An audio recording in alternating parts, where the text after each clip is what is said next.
4월 1일입니다. 다시는 돌아오지 않는 2023년 4월 1일을 우리 함께 하나님 앞에서 기도하고 말씀을 듣는다는 것 참 의미 있는 것 같습니다. 여러분, 지나간 세월은 붙잡을 수 없어요. 그러나 우리가 현재 이 시간 내가 무엇을 하느냐에 따라서 우리의 미래가 결정되는 줄 믿습니다. 오늘 말씀 제목 우리 같이 한번 따라 하시겠습니다. 육신의 본능과 욕심에 지배받지 않고 성령의 지배를 받는 믿음과 삶이 되게 하소서. 아멘. 우리 서로 한번 인사하고 격려하면 좋겠습니다. 당신의 기도로 우리 교회가 삽니다. 우리 인사하겠습니다.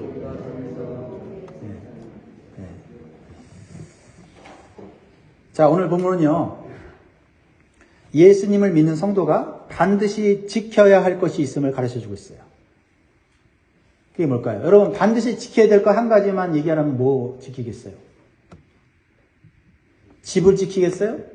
아니면 여러분 돈을 지키겠어요? 오늘 이 유다서가 가르쳐주는 반드시 지켜야 될 것은 바로 구원과 믿음의 도라고 말하고 있어요. 구원과 믿음의 도. 믿음의 도라고 하면 믿음의 길이죠. 3절을 보겠습니다. 3절. 사랑하는 자들아, 우리가 일반으로 받은 구원에 관하여 내가 너에게 편지하려는 생각이 간절하던 차에 성도에게 단번에 주신 믿음의 도를 위하여 힘써 싸우라는 편지로 너희를 권하여야 할 필요를 느꼈느니. 여러분, 구원과 믿음의 도를 지키기 위해서 어떻게 해야 됩니까? 먼저 간직해야 되겠죠. 구원과 믿음의 도를 우리 마음속에 간직해야 돼요. 근데 간직하는 것만으로는 못 지킨다는 거예요. 싸워야 한다고 말하고 있어요. 싸워야 한다. 우리가 받은 구원과 믿음의 도를 지키기 위해서 싸워야 한다라는 거죠. 왜냐하면 구원과 믿음을 빼앗으려는 자들이 이 세상에 있다는 거예요. 이것이 성경 저자인 유다가 성경인 유다서를 기록한 목적이에요. 한 장을 기록했어요. 제가 서두에도 말했지만 한 장을 기록한다면 과연 우리 성도들에게 무엇을 말할 것인가? 그게 뭐냐면 구원 그리고 믿음의 도를 지키는 것. 이것을 우리에게 말하고 있다는 겁니다. 이것만 오늘 기억하시면 좋을 것 같아요. 자, 근데요, 여러분, 이 유다가 누굽니까? 분명히 가룟 유다는 아니겠죠. 무슨 가룟 유다가 성경을 써요? 12제자 중에 유다가 있어요. 도마도 사실은 이름이 유다예요. 그러면 12제자 중에 유다가 아니라면 누굴까요? 예수님의 혈육인 친동생 유다예요. 그러니까 야고보의 동생이죠. 야고보서 아시죠? 야고보서도 예수님의 12제자 중에 야고보가 아니고 예수님의 동생 야고보예요. 참 의미가 있지 않습니까? 그래서 이 예수님과 함께 살았던 이 유다가 예수님에 대해서 썼을 때 어떻게 썼을까? 나라면 어떻게 쓸까? 생각을 해봤어요. 근데 1절에 보니까 이렇게 썼어요. 예수 그리스도의 종이요. 야고보의 형제인 유다는 부르심을 받은 자, 곧 하나님 아버지 안에서 사랑을 얻고 예수 그리스도를 위하여 지키심을 받은 자들에게 편지하노라 이렇게 쓰고 있어요. 여러분, 유다가, 예수님의 동생인 유다가 어떤 글을 쓰면 가장 인기가 있었을까요? 가정에서 예수님과 함께 살았던 때의 에피소드를 만약에 썼다면 그 책은 어떤 책보다 다 인기가 있었을 거예요. 그리고 유명해졌을 겁니다. 아마 성경보다 더 막 사람들이 관심을 가졌을 수도 있어요. 그런데 이 유다는 예수님과 혈육인 것을 자랑하지 않아요. 자신은 예수 그리스도의 종이라고 말하고 있어요. 즉 예수 그리스도가 누구인지가 더 중요하다는 거예요. 내가 예수님과 한솔밥 먹으면서 살았던 형제, 혈육이었다는 것보다 더 중요한 것. 그리고 그분을 소개한다면 다른 것으로 내 삶을 채우지 않고 다른 것으로 성경의 기록을 채우지 않고 예수 그리스도가 누구냐 여기에 초점을 주었다는 거죠. 근데 유다가 가장 중요시 여기는 것이 뭐예요? 예수 그리스도를 통해서 받는 구원과 믿음이었다라는 겁니다. 이것이 우리에게 중요한 도전이 돼요. 예수 그리스도를 통해서 우리가 뭐 기적을 받았다, 병 고침 얻었다, 뭐 환상을 봤다, 신비한 체험했다. 이것도 사실 우리의 삶에 가치가 있지만 더 중요한 것, 가장 중요한 거 한 가지를 얘기하려면 사람들이 혹할 만한 그런 게 아니라 예수 그리스도를 통해 받은 구원, 선물을 받은 믿음, 그리고 그 믿음의 믿음의 길을 가면서 예수 그리스도를 닮아가면서 예수님처럼 거룩하고 정결한 삶을 사는 것, 그런 삶, 이게 우리 신앙생활의 핵심이 되어야 한다라는 거죠. 내 영혼과 육체가 천국 갈 때까지 거룩하게 정결하게 보존되어서 하나님 나라 들어가는 것이 중요하다라는 겁니다. 그래서 유다는요, 지금 마음이 급해요. 뭐 예수님에 대해서 할 얘기가 많아요. 재미있는 얘기 할 수 있어요. 즐거운 얘기 할 수 있어요.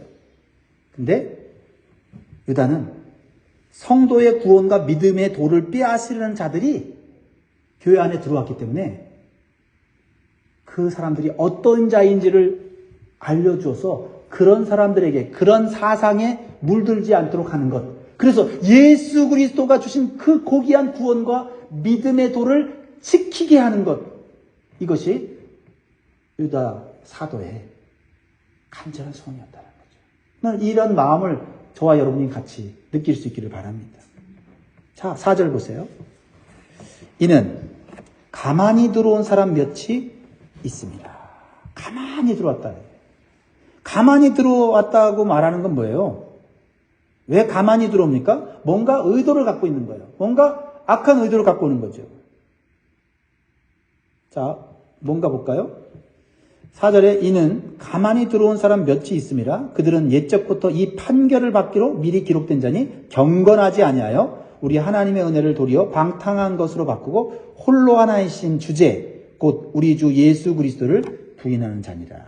즉 다시 말하면 거짓 진리를 가르치는 거짓 교사들과 이단들이 가만히 교회 안으로 들어왔다는 겁니다. 그래서 이들이 구원받은 성도의 영혼과 육체를 파괴한다는 거예요. 그러면서 유다는 이러한 이단 사상에 빠진 사람들, 물들은 사람들, 또 이단 사상을 전파하는 사람들의 특징을 말하고 있다는 겁니다. 첫 번째, 기억하십시오. 하나님의 은혜를 방탕한 것으로 바꾼다. 하나님의 은혜를 방탕한 것으로 바꾼다. 자, 먼저 하나님의 은혜가 뭔지 알아야 되겠죠. 여러분, 하나님의 은혜 중에 가장 큰 은혜가 뭘까요? 우리에게 주어진 은혜가. 멸망받을 죄에서 제사함 받는 거. 이게 가장 큰 은혜예요. 그죠? 제사함 받지 못하고 좋은 옷, 좋은 음식, 좋은 집에서 살아봐야 결국은 멸망할 건데, 그것은 도살할 돼지에게 온갖 좋은 걸 다 주는 거예요. 그럼 돼지가 좋아하지요. 그러나 좋아하면 됩니까? 안 됩니까? 뭐예요? 살찌워서 죽여서 먹으려고 하는 거 아니에요. 하나님께서 우리에게 제사함은 안 주고, 그래, 너희들 어차피 죄로 말미암아 멸망할 거니까 내가 줄 수 있는 세상에 좋은 것들 다 줄게. 그것은 하나님 은혜가 아니에요. 죄사함을 받아. 우리가 하나님의 관계가 회복되고 하나님과 함께 영원히 사는 삶, 그 삶이 우리에게 가장 큰 은혜죠. 그래서 부자로 사나 가난하나 사나 예수 믿는 사람들은 복 받은 거예요. 그러니까 예수 믿고 복 받는 게 아니고 예수 믿는 자는 복 받은 거예요. 그러니까 복 받기 위해 예수 믿는 게 아니라 예수 믿으면 복 받은 거고 그 받은 복을 감사하면서 나누면서 사는 거예요. 그러면 더 복을 주시는 거죠. 그래서 기복주의와 기독교는 달라요. 근데요, 이단들은요, 이 사실을 교묘하게 바꿔요. 어떻게 바꿔요? 예수께서 십자가에서 우리의 모든 죄를 다 해결하셨기 때문에 앞으로 짓는 죄까지 다 해결하셨다는 거예요. 맞습니까? 맞습니다. 그래서 앞으로 짓는 것은, 죄를 짓는 것은 구원에 아무런 영향이 없다는 거예요. 헷갈리기 시작하죠? 그래서 영혼이 구원받았기 때문에 육체로 짓는 죄는 그렇게 중요한 것이 아니다라고 말을 해요. 그래서 육체의 쾌락을 위해 살아도 한 번 구원받은 사람은 구원을 잃지 않으니 하나님께서 구원해 주셨으니 육신도 쾌락을 즐기며 살아도 된다라고 얘기를 합니다. 은혜롭게 얘기를 하죠? 매력적으로 얘기를 하죠?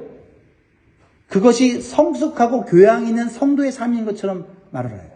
여러분, 정말 그런 얘기 들으면 저도 혹합니다. 만약에 그렇게 하고 천국 간다면 나 그렇게 하고 싶어요.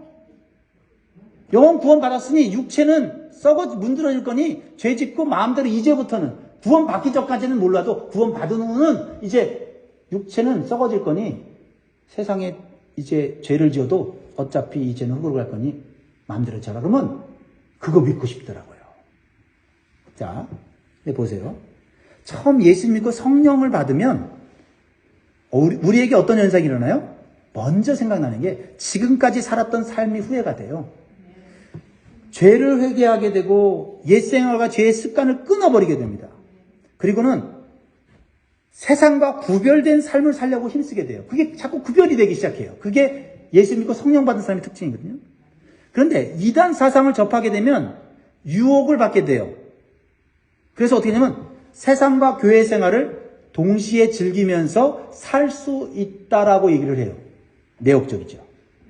근데요, 오늘날 교회 안에 이단자들이 들어오는 경우도 있지만 이단이 들어오지 않아도 가만히 들어온 이러한 이단 사상과 세속의 물결이 우리 안에 들어와 있단 말이에요. 예를 들어서 오늘날 실제적으로 보면 처음 예수님을 믿을 때는 죄에 민감하고 정말 성령 받게 되니까 술을 끊고 담배를 끊고 그리고 어떻게 해요?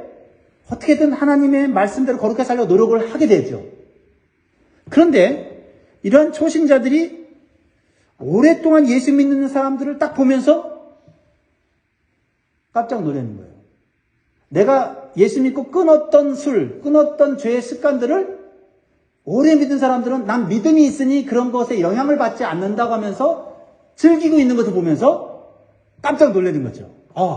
믿음이 저 정도 잘하면 세상적인 육신적인 것들을 대충 즐기면서 살아도 구원받는데 문제가 없구나 라는 생각을 갖게 되면서 다시 옛 생활로 돌아가고자 하는 육적인 욕망에 사로잡힐 수가 있다 이 말이에요.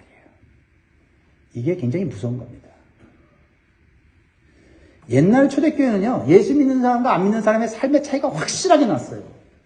근데 오늘날은요, 교회 안에 있지만 예수 믿는 사람과 예수 믿지 않는 사람과의 차이가 많이 줄어들었어요. 이게 불행한 거예요. 왜요? 성령이 임해서 성령이 자꾸 감동하는데 그것을 소멸시키니까 겉으로는 종교적인 어떤 그 행위를 통해서 저 사람 교회 다니는 사람이고 예수 믿는 사람을 알 수가 있는데 실질적으로 그 마음속에 있는 육신의 정욕과 본능을 죽이지를 않고 그냥 살려두는 거예요. 비록 이단한테 배우지 않았어도 그것이 이단 사상이다 이 말이에요.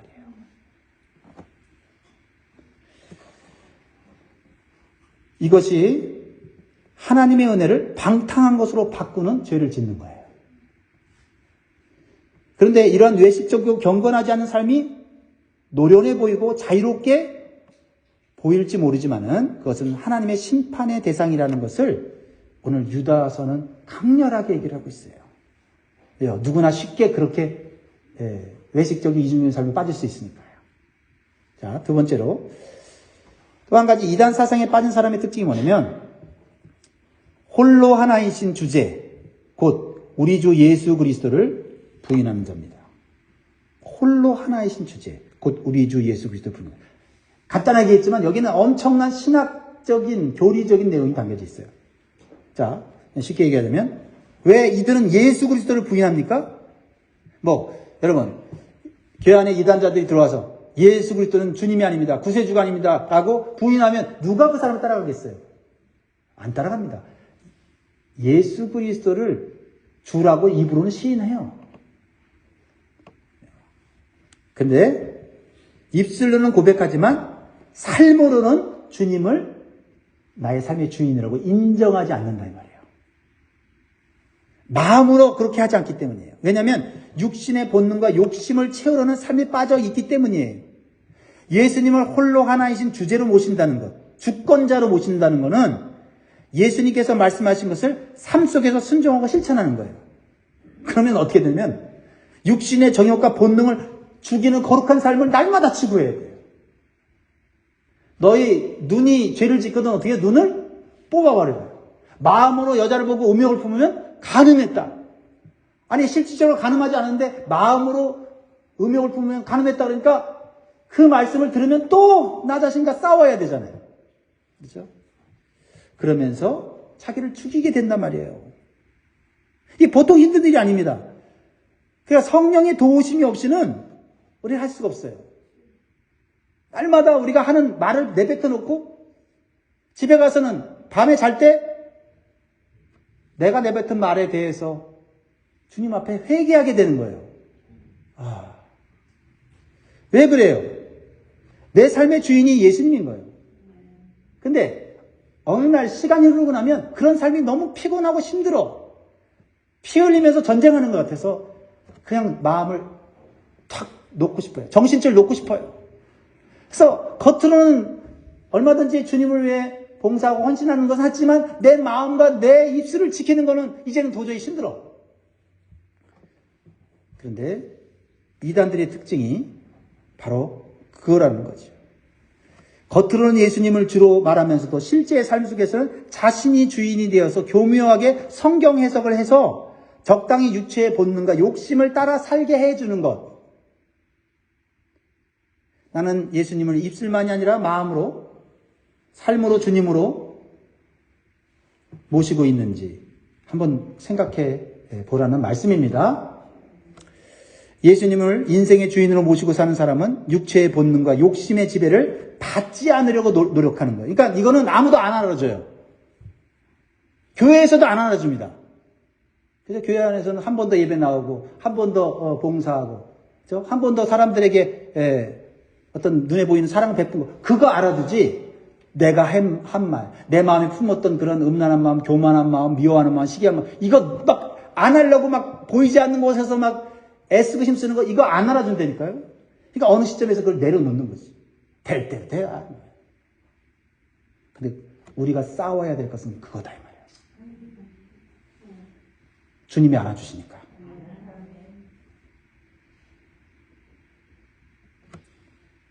우리는 그냥 끊임없이 우리의 마음과 우리의 생각과 우리의 말을 점검해야 돼요. 아니 나는 원래 이렇게 생겨먹었어. 그렇게 생겨먹은 사람은 없어요. 그럼 하나님 그렇게 창조했다는 거예요? 아니죠. 하나님이 원래 하나님의 거룩한 형상을 만들었어요. 변질되고 파괴되고 해서 그렇게 변질된 거지. 그러면 포기하지는 말아야지. 할렐루야. 그래야 교회가 점점 더 더러움이 사라지고 거룩해지는 거 아니에요. 그래서 우리가 완벽한 사람들이 교회 다니는 게 아니라 변화되는 사람들이 교회에 있는 거예요. 그러니까 세상 사람들이 보고 처음에는 교회 다니는 사람도 별 수 없네. 근데 같이 교회 와서 신앙생활 하다 보니까 이 사람들은 노력하는 사람이네. 애쓰는 사람이네. 우리가 애쓰지 않는 걸 애쓰는 사람이네. 그렇죠? 그거 애쓰지 않고 겉으로만 꾸미고 겉으로만 친절하고 겉으로만 하고 뒤돌아서는 내 마음에 있는 모든 육신의 본능과 정욕을 풀어놓고 산다면 이게 예수 그리스도를 부인하는 거다. 우리끼리 얘기지만 수고 많습니다. 네, 기도하러 나오나 힘쓰고 육신을 이기나 힘쓰고 남들은 회개하지 않는 죄를 회개하고 수고 많습니다. 그러나 이게 주님 기뻐하시는 길입니다. 할렐루야.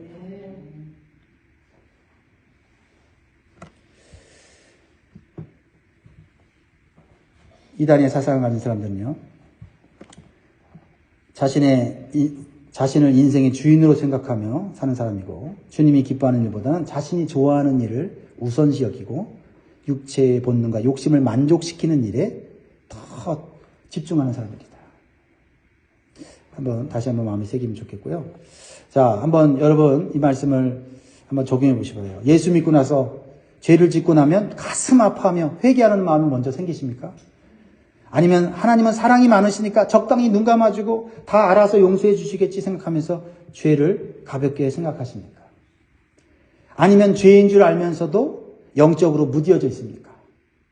하나님이 예수님을 통해서 우리를 구원해 주시고 죄를 용서해 주신 목적은 이제는 죄를 미워하고 육체의 본능과 욕심에 붙잡히지 말고 경건하고 거룩하게 살라는 거예요. 여러분, 이 말씀 외에 어떤 이단 사상이 어떤 오늘날에는 뭐 교회 안에 들어온 경우도 있지만 유튜브를 통해서 우리가 쉽게 접하는 인기 있는 영상을 통해서 우리의 마음 가운데 이러한 거짓 진리가 들어오게 해요. 그래서 그 거짓 진리를 가진 우리들이 때때로 교회 와서 하나님 말씀을 잘못 해석하고 자기에게 유리한 쪽으로 해석해서 하나님의 권위의 말씀을 떨어뜨릴 수 있다 이 말이죠. 그러면서 5절, 6절, 7절에 보면 그렇게 살아가는 사람들의 종말을 보여주죠. 뭐 이거 다 설명하면 시간이 많이 가니까 여러분이 아는 대로 음란과 육체를 따라 살아가다 멸망한 소돔과 고모라의 하나님 심판을 우리에게 알려주고 있고, 또 심지어는 우리가 알지 못하는 하늘에서 일어났던 반역, 천사들 중에 일부가 자신의 지위를 지키지 않고 자신의 위치를 지키지 않고 교만해서 하나님의 자리를 빼앗으려고 했다가 하나님께 징계받아서 영원한 흑암에 결박된 사건들을 오늘 얘기하고 있죠. 마지막으로 이 유다가 우리에게 가르쳐 주는 것들이 많지만 한 가지 말하자면 이단 사상에 물든 사람은 주로 다른 사람을 비방하고 권위를 무시하는 행동을 한다는 거예요. 8절, 그러한데 꿈꾸는 이 사람들도 그와 같이 육체를 더럽히며 권위를 업신여기며 영광을 비방하는도다. 여러분, 이단 사상에 물든 사람은요, 기존의 권위를 무시하고 비방하는 데 익숙해요. 그 사람들은 입만 열면 일단 다른 사람들을 비방해야 돼요. 왜냐하면 그래야만 자신들이 가르치는 진리가 옳고 자신들에게만 구원이 있다고 말할 수 있기 때문이에요. 그래서 교회 안에서 가만히 들어와서 교회의 권위와 질서를 무너뜨리는 데 초점을 갖고 있어요. 특히 이 사람들은 자신들이 꿈을 가지고 사람들을 미혹해요. 왜냐하면 꿈 얘기하면 상당히 신비롭잖아요. 그리고 거짓 예언으로 사람들을 영적으로 확 압박시켜서 나 예언하는데 하면서 너희들 잘못하면 죽어 협박하는 그런 무서운 예언 같은 것을 해갖고 영적으로 압도를 시켜요. 야, 저 사람들한테 잘못 보이면 나 이거 내 인생 망가질지 모른다. 그거는 올바른 예언이 아니고 그건 무당이 하는, 점치는 사람들이 하는 거예요. 결코 하나님의 예언은 우리를 두렵게 하는 게 아니에요. 하나님이 주신 이 예언의 말씀은 우리에게 소망을 갖게 하고 우리의 죄를 회개케 하고, 그래서 주님 뜻대로 살기를 원하지, 어떤 예언하는 사람에게 딱 달라붙어서 그 사람이 예언하는 것에 줄줄줄 쫓아다니면서 저 사람이 하는 것은 옳아 하면서 그 사람이 말하는 것에 목을 매지 않는단 말이에요. 사람에게 매이게 하는 건 그건 잘못된 꿈이고 잘못된 예언이에요. 이 사람들이 그랬다는 거죠. 그리고 교회 안에 있는 권위와 질서를 무너뜨려야만 그 교회를 무너뜨리고 이단 공동체에 끌고 들어갈 수 있기 때문이죠. 그래서 이 사람들의 특징은 뭐냐면 불평하고 원망하는 거예요. 그래서 불평하고 원망하는 사람들을 교회 안에서 딱 보고 있다가 그런 사람들을 탁 잡아서 그렇지, 당신 말이 맞아 하면서 불평과 원망하는 사람들을 붙잡아다가 교회를 무너뜨리는 그런 일을 한 거예요. 16절 보세요. 같이 읽습니다. 시작. 이 사람들은 원망하는 자며 불만을 토하는 자며 그 정욕대로 행하는 자라. 그 입으로 자랑하는 말을 하여 이익을 위하여 아첨하느니라. 구원받은 성도는 그래서 항상 입을 조심해야 돼요. 우리가 제일 조심해야 될 것은, 겉으로 조심해야 될 건 입이에요. 내가 어떤 말을 주로 하는지 점검해야 돼요. 에베소 5장 4절에 누추함과 어리석은 말이나 희롱의 말이 마땅치 아니하니 오히려 감사하는 말을 하라. 내 입에서 감사하는 말이 안 나온다면 내가 영적으로 문제가 있구나. 불평과 원망의 말이 자꾸 나오면 내가 영적으로 다운됐구나. 그 말이 아무리 옳아도 구원받은 성도에게 합당치 않아요. 왜요? 죄악 가운데 멸망 가운데 구원받은 사람들은 어떠한 상황 가운데서도 감사거리를 찾을 수 있는 거예요. 그래서 저도 그래요. 입에서 감사가 줄어들 때 내 신앙을 점검하라 하는 생각합니다. 마지막으로 이제 우리가 구원받은 성도가 반드시 지켜야 되는 건 구원과 믿음의 도라는 사실을 다시 한번 새기면서 우리가 우리 안에 들어온, 또 우리 교회 안에 들어온 이단 사상과 싸우기 위해서는 우리는 하나님의 은혜를 잃어버리면 안 돼요. 하나님의 은혜를 잃어버리지 않기 위해서는 바로 성령의 충만함을 받아야 됩니다. 에베소 5장 18절, 술 취하지 말라 이는 방탕한 것이니 오직 성령으로 충만함을 받으라. 말씀 맺겠습니다. 우리가 정말 예수님의 은혜로 제 용서함을 받았고 성령을 받았다고 믿는다면 오직 주님이신 예수 그리스도께서 기뻐하시는 일을 우리도 기뻐하고, 하나님이 싫어하는 것을 우리도 싫어하면서 멀리하고 하나님을 영화롭게 하는 삶에 집중하시는, 그래서 하나님이 끝까지 우리를 천국으로 영원한 삶으로 이끌어 주시는 그런 삶을 사시기를 주의 이름으로 축복합니다. 기도하겠습니다.